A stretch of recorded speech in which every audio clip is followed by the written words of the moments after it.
সম্প্রতি দেশ জুড়ে লাগু হয়েছে সিএএ বা নাগরিকত্ব সংশোধনী আইন। এ খবর ছড়িয়ে পড়তেই আনন্দে মেতে উঠেছিলেন মতুয়া সম্প্রদায়ের মানুষজন। আবার ওই সিএএ লাগু হওয়ার পর থেকে বেঁকে বসেছে রাজ্যের শাসক দল তৃণমূল। ফলে তৃণমূল রাজনৈতিক স্বার্থে মানুষকে সিএএ নিয়ে ভুল বোঝাচ্ছে, আর সেই ভুল ভাঙতে নিজে সিএএতে আবেদন করবেন বলে জানালেন বিদায়ী সাংসদ শান্তনু ঠাকুর। কেননা তৃণমূল দাবি করে আসছে সিএএ কোনোভাবেই নাগরিকত্ব দেওয়ার আইন নয়, সেটা নাগরিকত্ব কেড়ে নেবার আইন।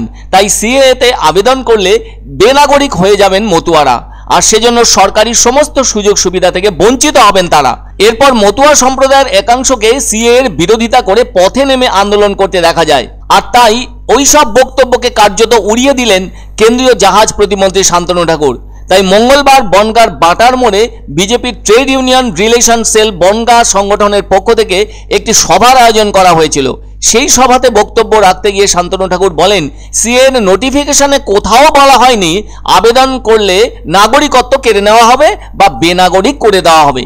এটা শুধুমাত্র রাজনৈতিক স্বার্থে মানুষকে ভুল বোঝাচ্ছে এবং ভয় দেখাচ্ছে তৃণমূল কংগ্রেস। এবার সবাইকে অভয় দিতে শান্তনু ঠাকুর বলেন তিনি নিজে থেকেই সিএএতে আবেদন করবেন।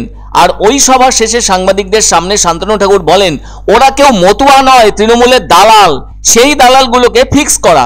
এছাড়াও শান্তনু যশোর রোড সম্প্রসারণ করতে চেয়েছিলেন, কিন্তু পরিবেশ প্রেমীরা আদালতে মামলা করায় সে কাজ এখনো থমকে আছে। তবু আদালত নির্দেশ দিয়েছিল গাছ কেটে যশোর রোড সম্প্রসারণ করার, অথচ রাজ্য সরকার জমি অধিগ্রহণ করতে দেয়নি।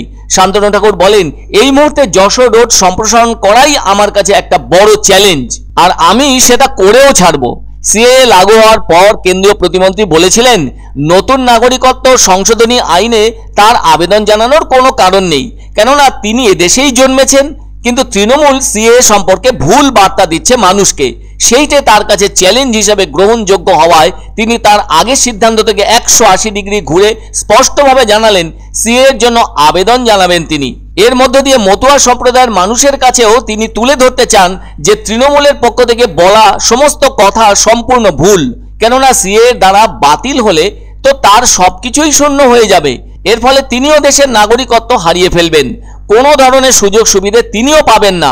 ফলে তারও ব্যাংক অ্যাকাউন্ট থেকে সব ধরনের সুযোগ সুবিধা নষ্ট হয়ে যাবে, আর বাতিল হয়ে যাবে সমস্ত পরিচয়পত্র। ব্যাপারটা যে অসত্য সেটা প্রমাণ করতে চান তিনি।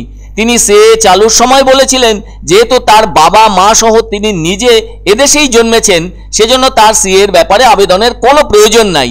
কিন্তু তিনি সবাইকে আগেও বলেছিলেন বাংলাদেশের কোনো নথিপত্র থাকলে আবেদনের সাথে জমা দিতে হবে, আর নথি না থাকলেও সমস্যা নেই। পাশাপাশি শান্তনু ঠাকুর এও বলেছিলেন জঙ্গি সংগঠনের কাউকে নাগরিকত্ব পাইয়ে দেওয়ার চেষ্টা করা হচ্ছে কিনা তা তো সরকার খতিয়ে দেখবেই। আসলে যিনি আবেদন করছেন তিনি ভালো মানুষ নাকি জঙ্গি সেটা দেখা হবে।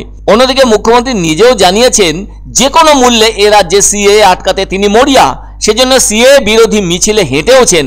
ফলে শান্তনু ঠাকুরের আবেদনের কারণে কোনটা সত্য হয় সেই দিকে চেয়ে থাকছেন মতুয়া সম্প্রদায়ের মানুষজন। অবভিয়াসলি করব, আমার মানুষকে সৎসাহস দিতে হবে তো, আমার তার জন্য আবেদন করব না। এই রাজ্যের মুখ্যমন্ত্রী মিথ্যে কথা বলছে যে এই সিএ অ্যাপ্লিকেশন করলে এই হয়ে যাবে ওই হয়ে যাবে। আমি অ্যাপ্লিকেশন করে দেখি আমার কি হয়ে যায়। ওরা কেউ মতুয়া না, ওরা তৃণমূলের সব দালাল এবং সেই দালালগুলোকে ফিক্স করা।